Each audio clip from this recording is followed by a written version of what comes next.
Okay, short but sweet. Couch, we didn't give you a shout on the Neptune in the last race, and obviously again Willie with the favourite, but you know, based on what Davey says, I mean, would you oppose him? Well, I hope Davey's got a return fair that day, because we bet Red Sherlock he'd be walking home. Willie sent Rafinden over, obviously as a sighter to see how it's running. You know, any also wins round Savile. I can't remember too many of them winning at Cheltenham, apart from maybe Sondrio years ago. I can't have Red Sherlock. I think Faheen's one of the bets of the meeting, I really do. He won a bumper at Punchestown last year by 22 lengths from an horse called Joss's Hill.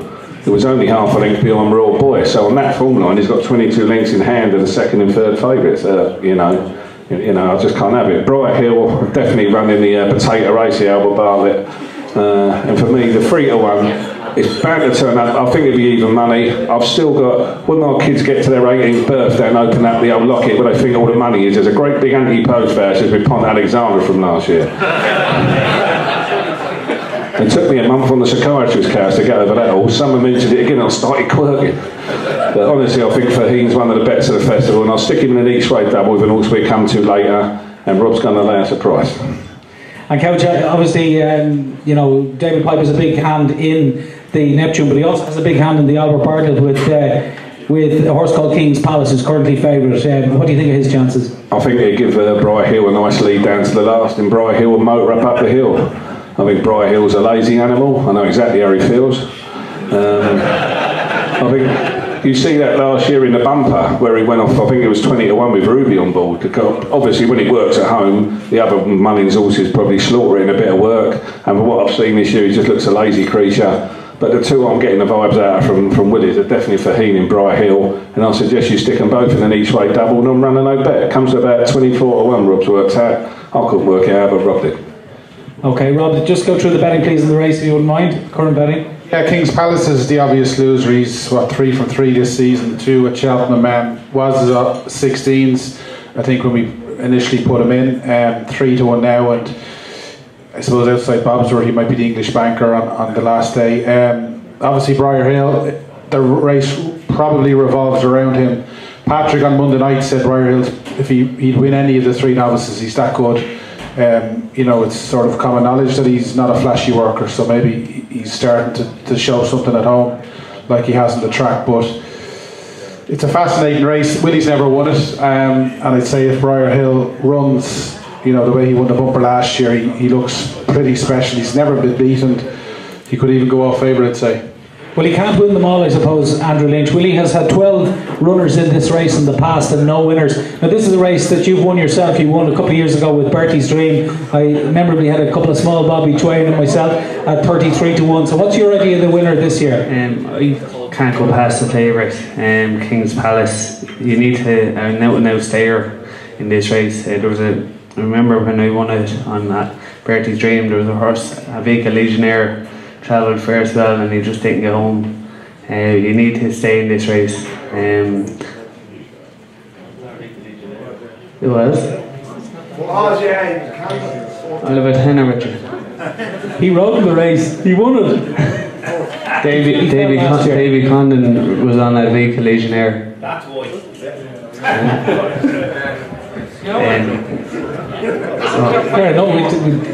You need your word for it, Andrew. You won the race. You need to stay in this race, and I think that King's Palace, he's after winning Cheltenham. He stayed real well, and I think you can't go past him. Okay, Brian, your view on the race. I mean, as you say, Willie can't win them all, but again, you know, we just keep going back to it. He's got such a huge hand. Yeah, sure. Look, I mean, it's impossible to get away from the man. I don't know. Briar Hill seems to be talked up equally as big as Faheen.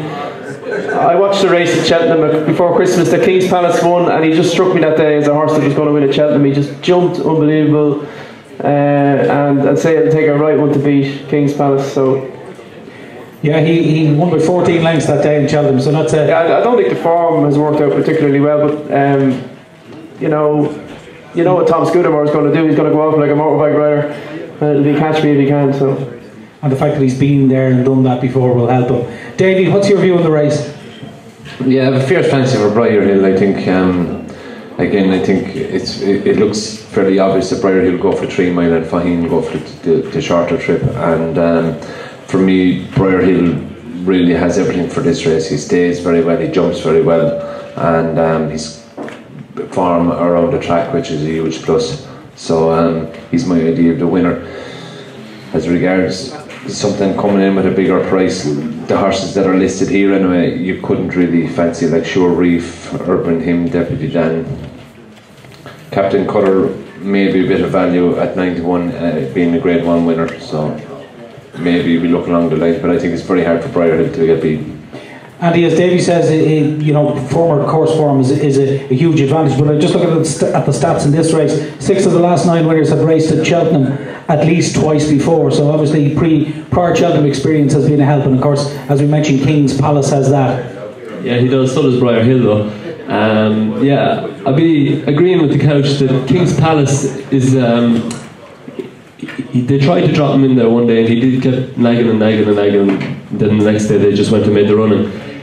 It could be a very hard race to go and make all 3 miles. It's going to be, for novice hurdlers, a 3-mile hurdle. It's an awful test of stamina, and King's Palace, it just might be hard work for him to go and make all. I'm not 100% in agreement with Davy Russell about how slow Briar Hill is, because he did win the Cheltenham bumper after all. So, but he is for me the most likely winner. After that, I'm struggling to find anything else, but it is a race that could throw up another 33 to 1 shot. It is a funny kind of race, and I'm not completely convinced about the top 2. Okay, thanks very much. Okay, we're going to go on to the 4th novice contest. Davey, sorry, you want to... The winner of the race the year before last made from pillar to post. What was that again? Lucinda Rossing's horse. Breezy Breeze, yeah. So it's quite... And I remember a horse in Mouses. No, but it's not the easiest thing in the world to go on. I'd say it's probably a plus for that race. I think a horse that's ridden close to the pace over 3 miles. So the one the lads mentioned, Tom Scudamore, I mean, he kicked on the top of the hill when he was on an horse. I've never seen a bloke go so fast on an horse since John Wayne had about 300 Comanches behind him. He will go too early, Tom Scudamore, mark my words. And again, we keep coming back to it. Top class jockeys at Cheltenham, Ruby Walsh against Tom Scudamore. It's like comparing Cheryl Cole with Old King Cole.